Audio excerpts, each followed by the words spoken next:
hingil sa campaign activities na sundin ang mga minimum health protocols dahil may banta pa rin ng COVID-19.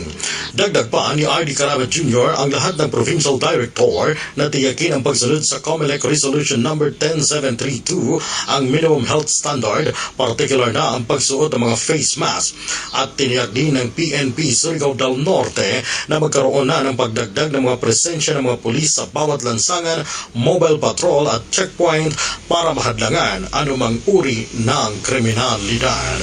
Mula dito sa Surigao del Norte, Jade M. Ahero ng DXSP 1FM Surigao, saan magpanig ng mundo, kabahagi mo, Radio Pilipino. Balita sa Radio Pilipino. Maraming salamat, Jade Ahero ng DXSP, Surigao del Sur at del Norte. Ayan, sabi ko kanina, magsisimula na po ang kampanyahan sa lokal na level. Lahat ng mga kumakandidato sa mukhang 800 something candidates have no opponents. Solo flight po sila, wala silang kalaban. Maswerte naman mga ito. Pero karamihan po sa mga lokal na mga posisyon po, mga kababayan, nabalikbayan, anak si ganito, tatay, meron pong matagal ng naging opisyal po ng bayan, ng Mandaluyong po, mga kababayan. Bumabalik po as mayor. Ito, kaibigan na natin ito. Alam kung mga 90 anyos na ito, pero bumabalik pa rin, at gustong kumandidado, maging mayor pa rin po ng Mandaluyong. Walang iba, si Mayor Ben Abalos, matagal nang ang dami na pong napaglingkuran natin ito, mga kababayan. Pero steady pa rin po siya. Stay young po siya. Kanya gusto pa niya maglingkod muli. I do not know how, ilang taon na po ito. But I'm pretty sure that is more than 80 already. Mukhang gusto pa niya maglingkod sa ating mga kababayan. Kaya gano'n natin ang pagkakataon. But, bakit ko kaya ayaw ko nilang maibigay po sa iba naman? Ibang apelido naman kaya mga kabahan. Marami po sa mga munisipyo at mga lalawigan po ang talagang dinastiya po ang umiiral. Nagpapalit-palit lamang ang mga magkakapatid, magkakamag-anak, mag-aama. Ay, nako talaga naman. Mamaya po, titignan natin sa ating talaan kung sino-sino po yung mga nagpapalit-palit lamang ang mga kumakandidato sa mga matataas na posisyon katulad po ng pagka-alkalde. Wala po tayong listahan po sa mga gobernador. Pero dito sa Metro Manila, meron tayong listahan po ng kung sino ang mga kumakandidato. At makikita po ninyo, talaga naman pong the same family name. The same family name. Nagpalit lamang po ng first name. Naku. Anyway mga kabayan at tabayanan po ninyo, makakausap po natin ang ating special guest for this afternoon. Walang ibang po kasi Attorney Michael Yusinko, Policy Analyst at Constitutionalist, Senior Research Fellow ng Ateneo Policy Center. Makakausap po natin siya tungkol po dito sa issue ng resignation ni Ping Lacson sa Partido Demokratikong Reforma. And he's running now as independent candidate. Tinanggap po siya bilang kandidato ng reforma. Ipinalit po sa kanya si Madam Lenny Robredo. Okay? Ano po ba ang implikasyon nito sa ating democratic life dito sa Pilipinas on politics? Ayan. What should be the best policy for Philippine politics po, mga kababayan? Ito ay may tatanong po natin sa ating panahon matagal. Mamaya, si Attorney Michael Yusinko. I'm pretty sure he will have some good suggestions for this.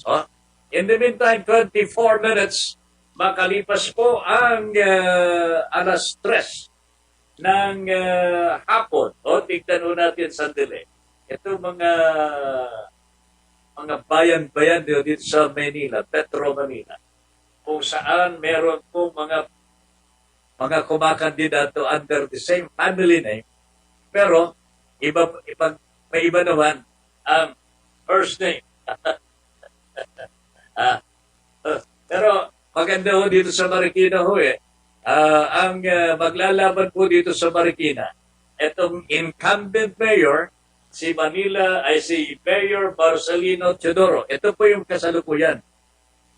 Ang challenger po dito, mga kabayan, dating mayor din po ng Marikina at dating chairman ng Metro Manila Development Authority at sumikat po dito sa MMDA because of his infrastructure works. Si dating mayor Bayani Fernando, ito makakalaban po ni Teodoro. Sino kaya ang mananalo dito? Yung mga meron po bang mga taga-Marikina na nakakaalam po ng politika dyan? Sino po sa inyo? Sino po sa dalawang ito? Magigiting ng mga gentlemen ang tatangkilikin ng mga taga-Marikina. Papalitan din po ang mga sumusunod.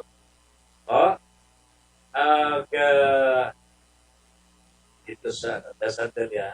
Mag-switch po ang magputol, magkapatid, dito sa Paranaque. Mag-switch po si Edwin at Eric. Ayan, Paranaque. Ganon din po sa Valenzuela. Magpapalitan po si Rex Gatchalian at Wes Gatchalian. Sa Malabon, magpapalitan din po si Enzo Oreta.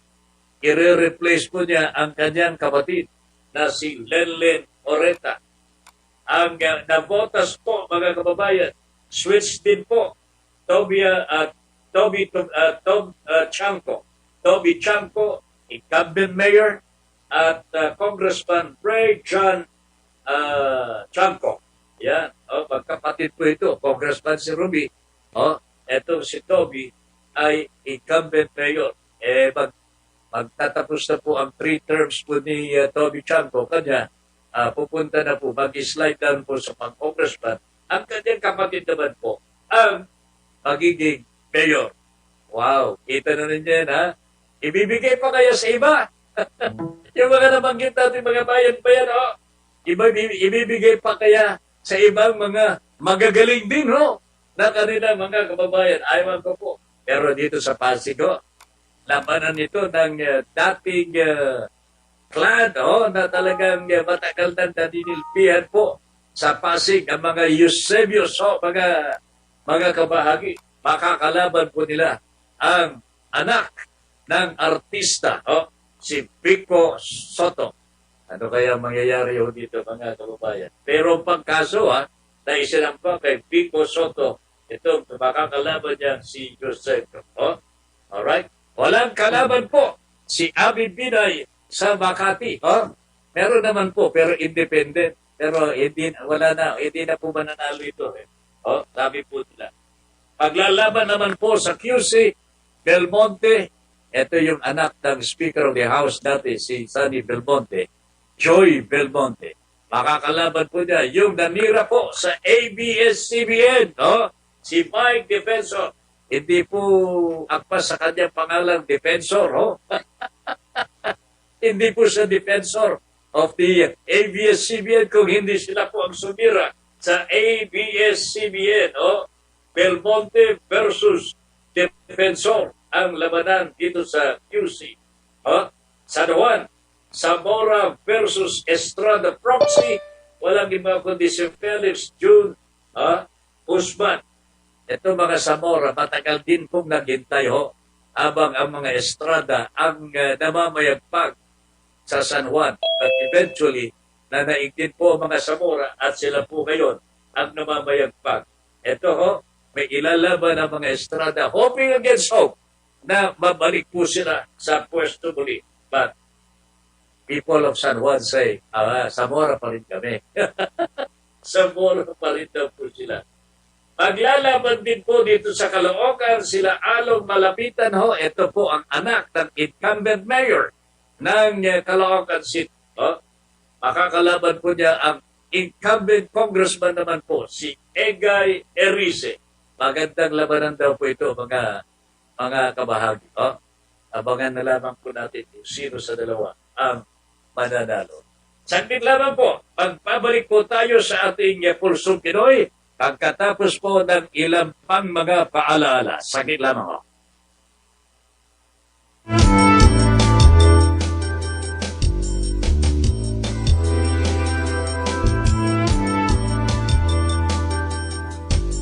Ben Paypon sa Pulsong Pinoy. Radio Pilipino. Alamin ang mga importanteng kaganapan sa iba't ibang panig ng mundo. Mga balitang mahalaga. Mga balitang may kabuluhan. Sa Balitang Pandaigdigan. World News. Mga pangyayaring may pakialam ang bawat Pilipino. Ibabahagi ni Buddy Bernardino. Live from Radio Filipino UK. Tuwing Lunes, Miyerkules at Biyernes, alas 4 hanggang alas 4:30 ng hapon. Balitang Pandaigdigan. World News. Dahil saan mang panig ng mundo, kabahagi mo ang Radio Pilipino. Papalapit na ang eleksyon at sasalalay sa atin ang desisyon. Tayo ba ay maiisahan o tayo ba ay magkakaisa sa pagpili para sa bayan? Isahan! Sino ang makakaisa? Sino ang makikiisa? Isahan! Alamin ang mga sagot nila. Alamin ang mga plataforma upang mamulat ang sambayanan sa nalalapit na halalan. Isahan! Eleksyon talakayan. One-on-one interviews with electoral candidates. Isahan! Lunes hanggang Sabado, alas 11 hanggang alas 12 ng tanghali. Isahan! Kasama ang batikang mamamahayag at kolumnista sa radyo, telebisyon at dyaryo. Jade Maderazo. Dito lang sa kabahagi mo, Radio Pilipino.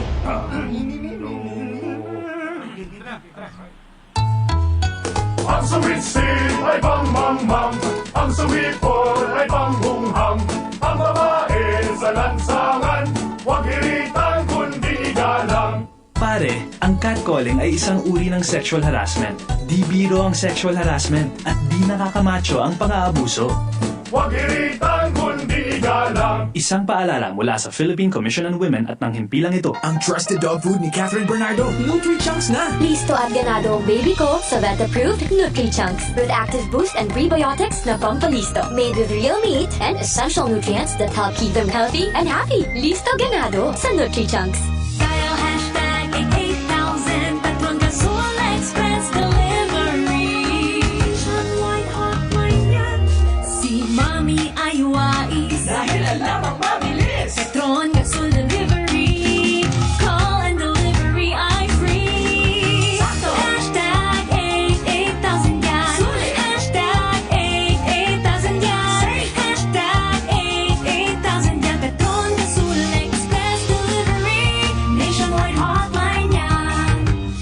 Ang trusted dog food ni Catherine Bernardo, Nutri-Chunks na! Listo at ganado ang baby ko sa vet-approved Nutri-Chunks with active boost and prebiotics na pampalisto. Made with real meat and essential nutrients that help keep them healthy and happy. Listo ganado sa Nutri-Chunks.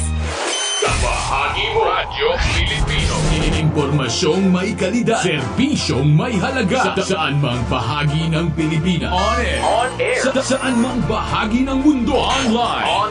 Ano mang uri ng pamumuhay. Kasama, katuwang, kapinoy. Kabahagi mo. Radyo Pilipino. Radyo Pilipino. Narito ang mga dapat gawin sa araw ng halalan.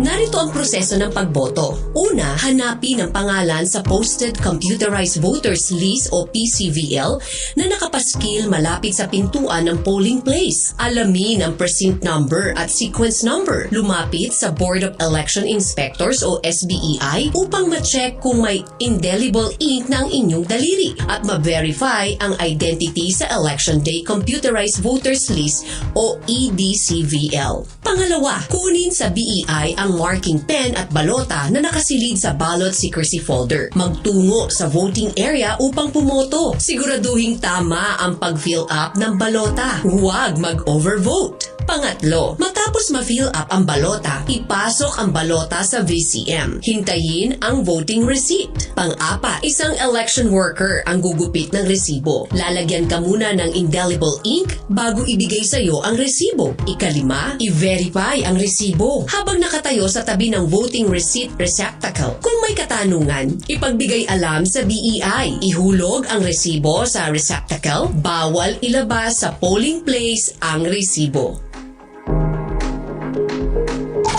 Nagbabalik si Ben Paipon sa Pulsong Pinoy. Alright, balik na tayo mga kabahagi sa ating Pulsong Pinoy dito po sa Radyo Pilipino. Magandang hapon muli sa inyong lahat. At ngayon po ay ipakikilala na po natin ang ating special guest for this afternoon. Ang guest po natin walang iba kundi si Attorney Michael Yusinko. Attorney Michael Yusinko, Policy Analyst and Constitutionalist. At the same time, Senior Research Fellow ng Ateneo Policy Center. Mga kabahagi, si Attorney Yusinko sa ating pakikipagtalakayan, kaugnay po sa issue ng resignation. Ano bang unahin natin dito? Resignation o pagkakatanggal bilang official candidate ng Partido Demokratiko Reforma kay Ping Lacson. Pag-uusapan po namin ito mga kabahagi with Attorney Michael Yusinko. Attorney, magandang hapon po and welcome to Pulso Pinoy. Ako si Ben Paipon. Magandang hapon, Ben. Magandang hapon sa mga nakikinig sa atin sa buong Pilipinas at sa buong mundo. Thank you very much for gracing the program again. Attorney, maraming salamat po. My pleasure po. Alright. Attorney, ano bang alam ko na nabalitaan na po ninyo nangyari kay Ping Lacson? Hindi ko nga alam kung anong ang itatawag natin. Nag-resign po ba? O tinanggal po ba siya bilang official candidate ng Partido Reforma? Pero ang mahalaga ho dito, siya po ay independent candidate na.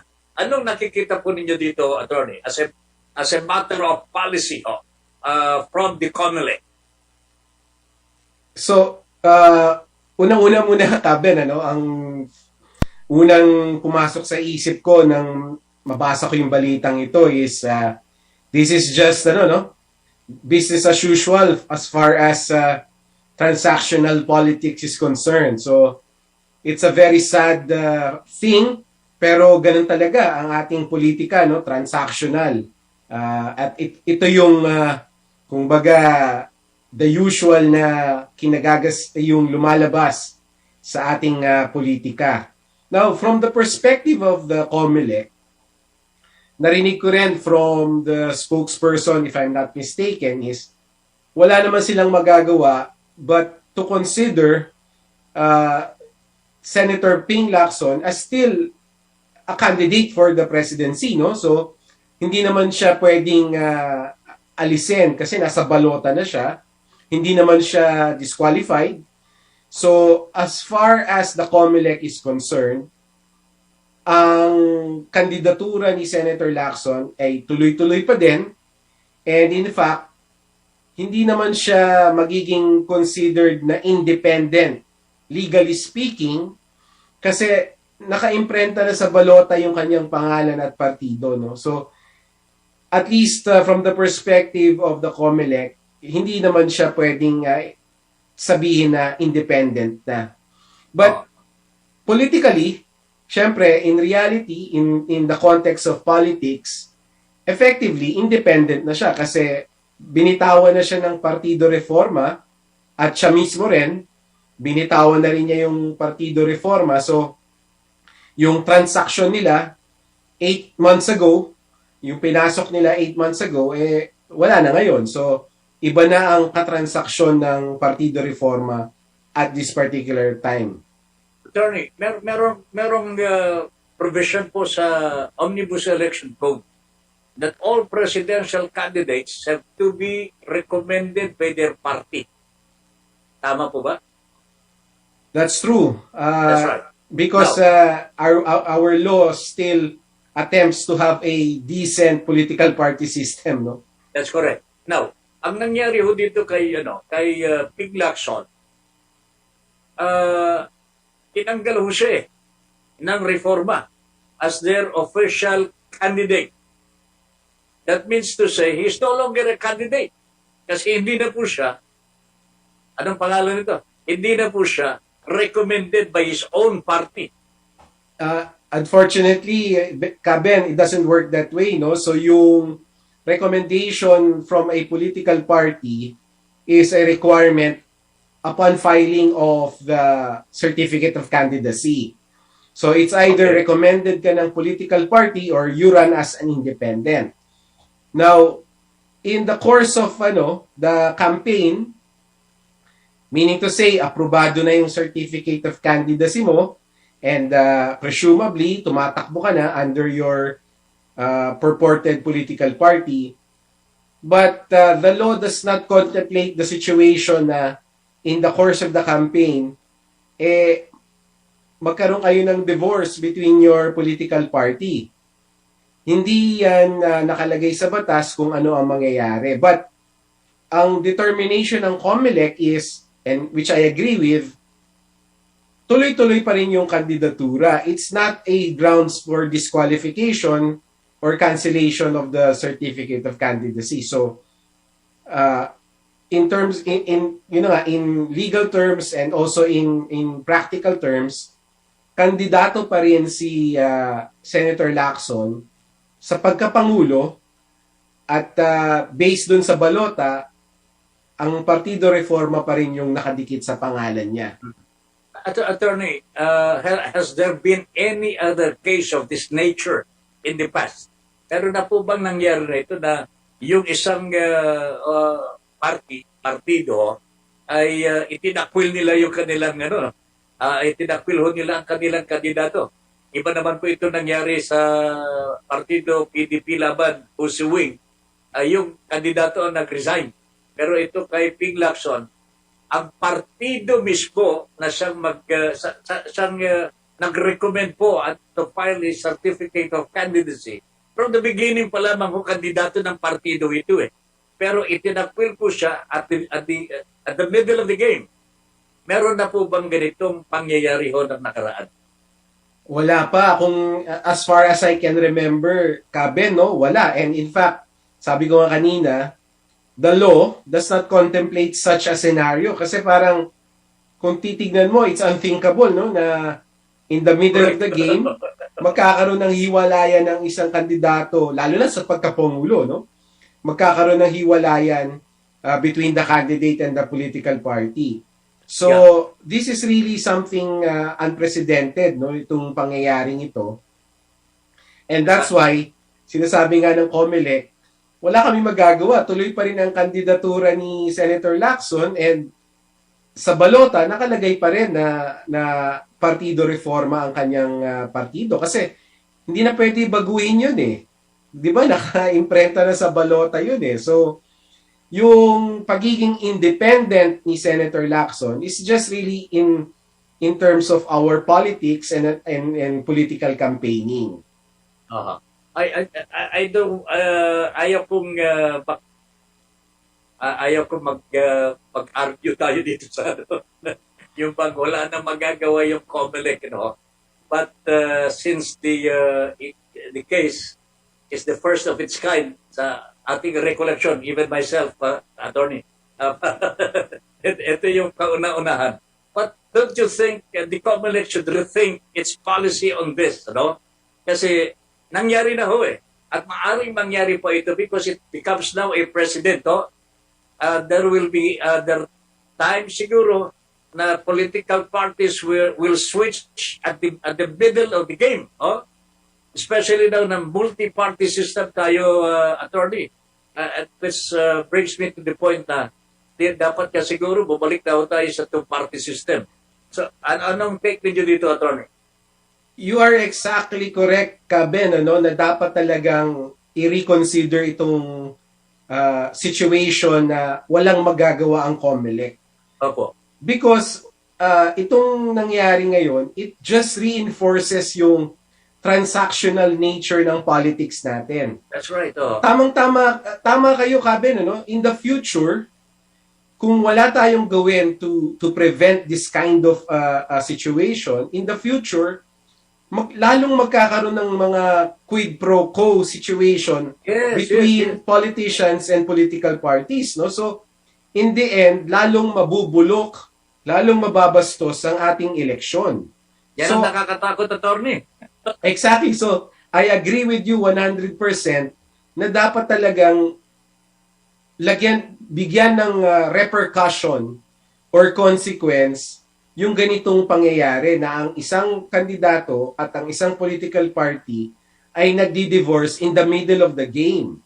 Dapat hindi payagan mangyari yun. So, there should be a consequence. Either it should be a ground for disqualification or it should be automatic disqualification, pwedeng suspension of the political party. So, I agree with you completely that this is unacceptable. In other words, hindi dapat tayo pumayag na gawing normal itong ganitong mga occurrences. Attorney, makikiusap na po ako sa iyo. Total, nasa policy center ko kayo ng Ateneo de Manila. I hope this will form part of your studies already in future elections para maiwasan po natin ang ganitong mga pangyayari. Mag-recommend na po tayo ng mga polisiya para sa COMELEC para hindi nila sasabihin sa atin, wala na kaming magagawa.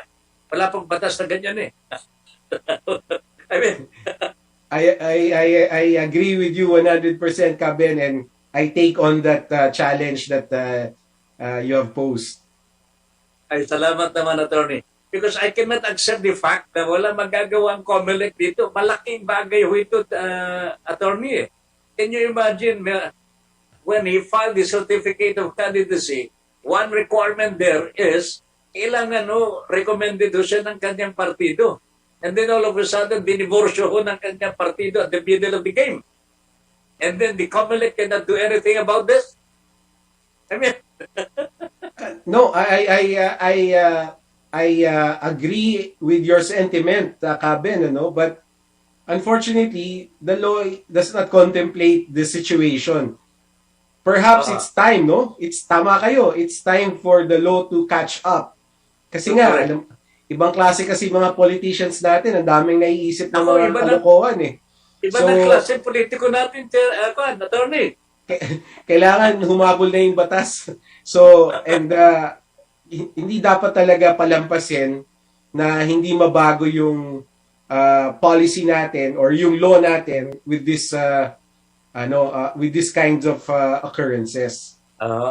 Nauna, parang mga criminal ho, Attorney, pardon our term, pero yung mga criminal, nauunahan daw po nila mga pulis one step forward.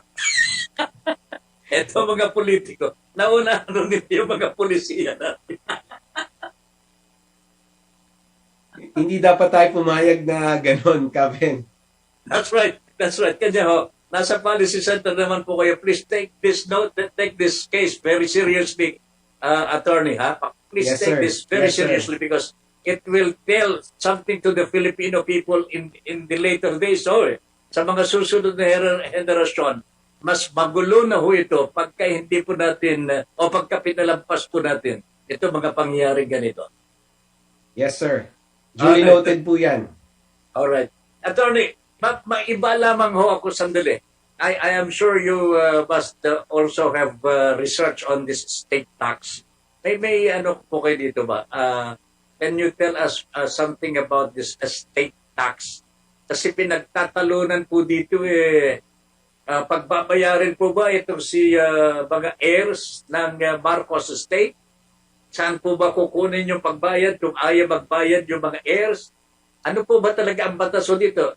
Senior Associate Justice of the Supreme Court Antonio Carpio says willful, kumbaga, kung willful ang ayaw pagbayad ho ng mga heirs, pananagutin po sila for even criminally at maaaring makulong ng 10 years. That is what Justice Carpio is telling us. Some lawyers say, hindi po pwede yung hindi po pwede yung heir ang sisingilin po ng gobyerno dito. Ang sisingilin ng gobyerno, yung property mismo ang magbabayad. Attorney, ano pong panin niyo dito, nabasa po ninyo dito?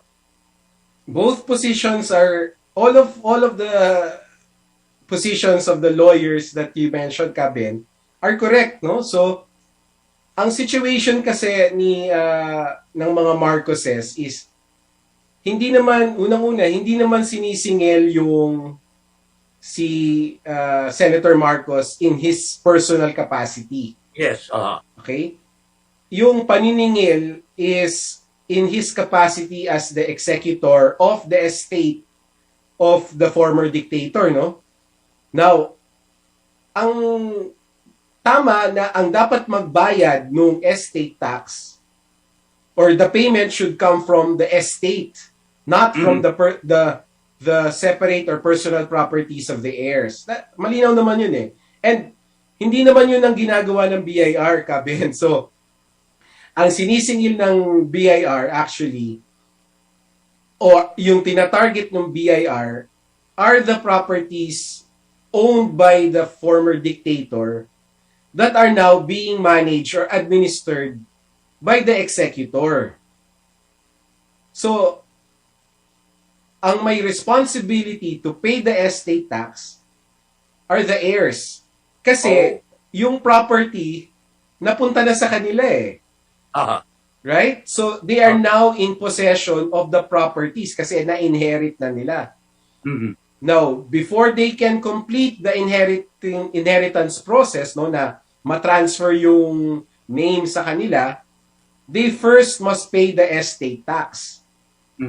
Now, this is where the situation, the problem lies, no? The executor, who is now the Senator Marcos and running for president, hindi pa nila binabayaran yung estate tax. Pero, pinakikinabangan na ho nila. I presume, yes.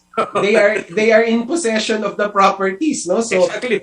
So, I presume na pinakikinabangan na nila and they get benefit from it. That's right. That's why hinahabol pa rin dapat sila ng BIR because the properties are there in their possession and therefore they have to pay the estate tax. Now, siguro ang kailangan angulo na dapat talaga ma-highlight dito is merong mga remedies yung BIR to go after the properties themselves. So, ito lang ang hindi ko sigurado why the BIR is not doing it. No? Baka merong mga legal issues involved with the properties kaya hindi pa nila mapatawan ng attachment and all of those legal remedies that the BIR could do. So, even after decades already. 1997 pa ito, attorney. Yes.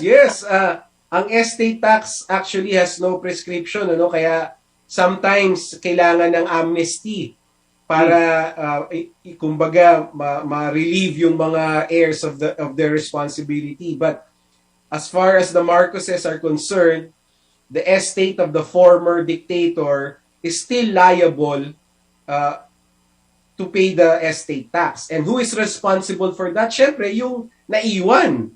Right? Kasi yung namatay, hindi na niya kaya bayaran yun. So, yung naiwan, siya ang binibigyan ng responsibility ng batas natin na i-organize yung estate, i-organize yung mga properties para makapag-likom ng salapi para mabayaran yung estate tax. So, tama po si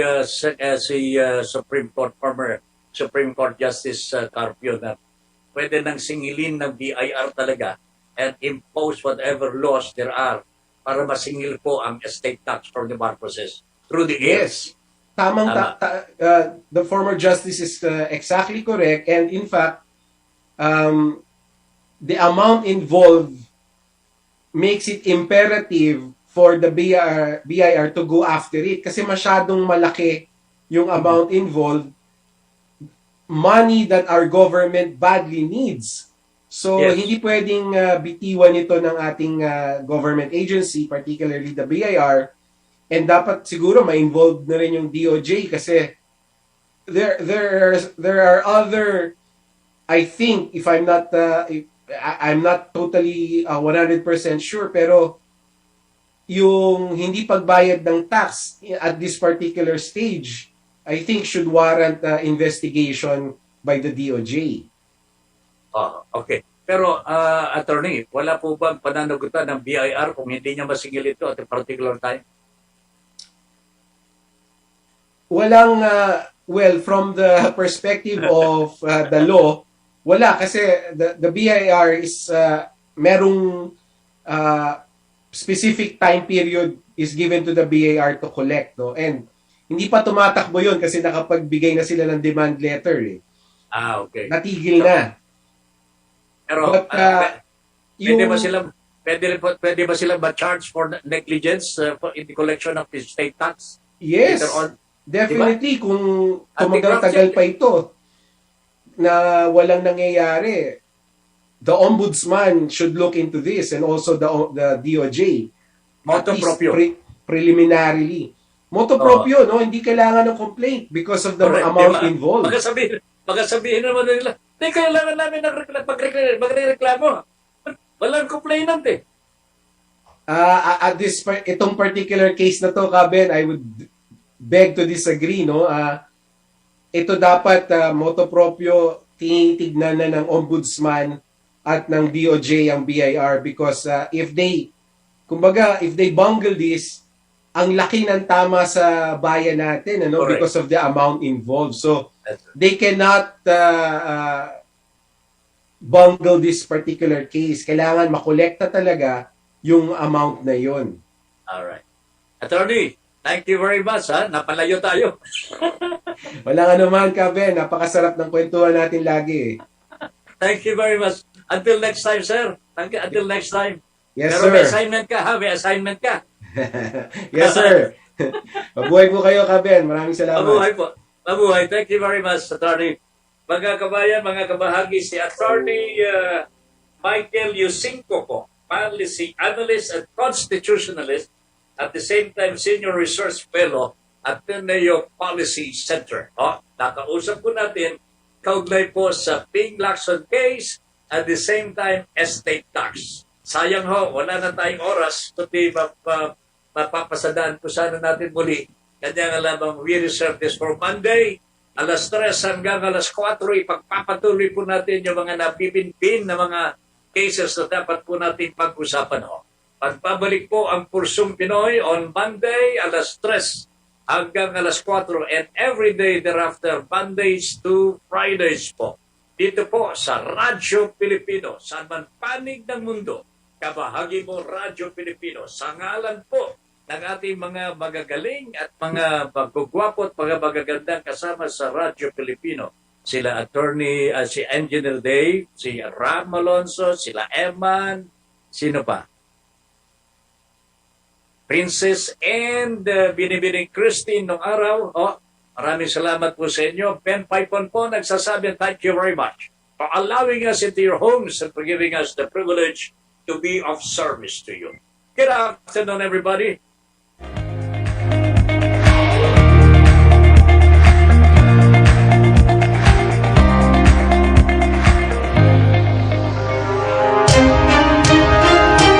Inyong natunghayan ang Pulsong Pinoy kasama si Ben Paipon. Hanggang sa muli mula sa kabahagi mo, Radyo Pilipino. Radyo Pilipino. The coronavirus disease is a new sickness that is highly contagious and should not be taken lightly. To combat the threat of COVID-19, it's always best to be prepared. So, here are a couple of reminders for everyone to keep in mind. Always wash your hands with soap and water. Make it a habit. Use alcohol and hand sanitizer. Keep them handy all the time. Cover your mouth with a handkerchief or tissue whenever you cough or sneeze. Dispose of the tissue properly after. Avoid close contact with a person who has fever or shows symptoms of the flu. Make sure that food is thoroughly cooked, especially meat and eggs. Avoid direct contact with live animals and surfaces in contact with animals without any protection. In any situation, always be prepared. Remember, you can help prevent the spread of the virus. Basta't laging handa at sama-sama, kaya natin to. Brought to you by the PCOO, DOH, KBP, and this station. Bahagi ba ng pangkabuhayan mo ang agrikultura? Nais mo bang makakuha ng impormasyon, tulong at gabay ang iyong mga katanungan tungkol sa agrikultura? Sasagutin natin yan sa Asenso Agri-Negosyo. Mga impormasyong makabuluhan at makatutulong sa negosyong pang-agrikultura. Asenso Agri-Negosyo. Agri ka ba? Samahan na ang inyong kabahagi at hero sa agrikultura. Hero Robregado. Lunes hanggang Biyernes, alas 5 hanggang alas 6 ng umaga. Asenso Agri-Negosyo. Dito lang sa kabahagi mo, Radyo Pilipino. Sa nagdaan na taon, marami na tayong natutunan at pinagdaanan. Nakagawa na tayo ng mga hakbang para mag-ingat at maiangat ang ating kalagayan. Bukod sa pagsuot ng mask at face shield, paghugas ng kamay at pagdistansya, papalapit na ang dagdag proteksyon. Dahil hindi nawawala ang ating lakas ng loob, hindi mawawala ang magandang bukas. Ingat-angat tayong lahat. Chong, chong, chong, chong, pasipol-sipol, mga manong sa labas. Pagtigil at gumalang, kaya ikaw sarang bibig, kundi maganda ang lalabas. Pare, ang catcalling ay isang uri ng sexual harassment. Di biro ang sexual harassment at di nakakamacho ang pang-aabuso. Kaya ikaw sarang bibig, kundi maganda ang lalabas. Isang paalala mula sa Philippine Commission on Women at ng himpilang ito. Pulsong Pinoy, ang programang magbibigay linaw sa mga katanungan sa politika, negosyo at kalusugan. Pulsuhan natin yan. Pulsong Pinoy, kasama kabahagi mo. Pulsong